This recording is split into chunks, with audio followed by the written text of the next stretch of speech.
Hello সুপ্রিয় বন্ধুরা, এবার আপনাকে দেখাবো লাউ চাষ পোকা দমনে কী কী পদ্ধতি স্প্রেয়ারের ড্রাম ব্যবহার করা হয়েছে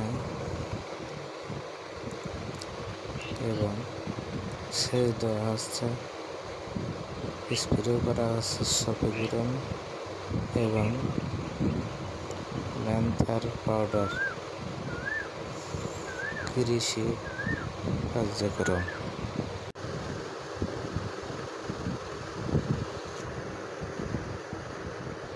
পোকা দমনের সঠিক পদ্ধতি।